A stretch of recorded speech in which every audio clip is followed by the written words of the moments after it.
তো কিন্তু স্থিতপ্রজ্ঞ যারা ধীর স্থির ব্যক্তি, পণ্ডিত ব্যক্তিরা কখনো এই পরিবর্তনে কি হন না, মোহমান্য হন না, মূর্ছিত হন না, সে হৃদয়টা তার বিচলিত হয় না। ঠিক আছে, দেখেন এই কথা আমরা বুঝতে পারি না। এই দেখেন তার মানে কি বোঝা যায়, এই দেহটার কোনো দামই নেই। এই দেহটার জানেন, আমি বহুত বছর আগে পড়েছিলাম, এই দেহটা থেকে যদি আমার শরীরে যত কেমিক্যাল আছে, যেগুলো জিনিস দরকার, সেইগুলো যদি বের করি, কত টাকা বিক্রি হবে জানেন বাজারে? না, মাত্র 110 টাকা। আমার শরীরে বিজ্ঞানীরা বের করেছে, এটা হলো আপনার পুনে টেম্পেলের একজন বিজ্ঞানী, আইআইটি পাশ করা রাধেশ্যাম দাস ওনার নাম। উনি লিখেছে যে আমার শরীরে যে কেমিক্যাল জিনিসগুলো যেগুলো থাকে, রিয়াকশন যেগুলো হয় শরীরের মধ্যে, অক্সিজেন, কার্বন ডাই অক্সাইড, শরীরে যা যা অক্সিজেন আছে, জল আছে, শরীর থেকে জল বের করলাম, অক্সিজেন বের করলাম, এগুলো সব বের করে যদি এগুলো তখনই ছিল 110 টাকা, এখন 200 টাকা, 210, 100 টাকা বাড়িয়ে দিলাম। আর এই দেহটার জন্য আমরা কান্না করি। অ্যাকচুয়ালি আমরা দেহটার জন্য না।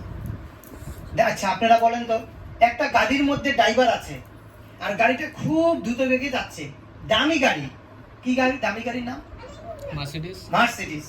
আর কি আছে, ফোর্ড, ফোর্ডের কম, হ্যাঁ ফারারি, তো আমি জানি না। তো এই গাড়িগুলো যখন যায় সবাই মাথা ঘুরে দেখবে, আর সিম্বল থাকে, তো সিম্বল দেখলেই বুঝে বাপ রে এটা দামি গাড়ি রে।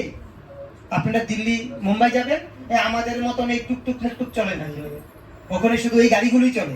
তাও কি গাড়িগুলো এত দামি, তাও চ্যাপ্টা, আধা এদিক থেকে ধাক্কা মারা, ওদিক থেকে ধাক্কা মারা চ্যাপ্টা। হ্যাঁ ঠিক আছে। তো ওই গাড়িটা যাচ্ছে, আর যদি অ্যাক্সিডেন্ট হয় আমরা কোন জিনিসটাকে আগে ধরবো, গাড়িটাকে যত্ন নিব না গাড়ির ভিতরে মানুষটাকে বের করে যত্ন নিব? হ্যাঁ ভিতরেরটাকে, গাড়িটাকে যত্ন নিব না? হ্যাঁ কেন, তার দাম কার? মানুষটার দাম বেশি, যতই কোটি টাকা হোক না কেন গাড়িটার দাম। ঠিক তদ্রুপ আমাদের দেহটারও দাম আছে, কিসের জন্য? আত্মাটা আছে বলে, না হলে আমার কিসের দাম?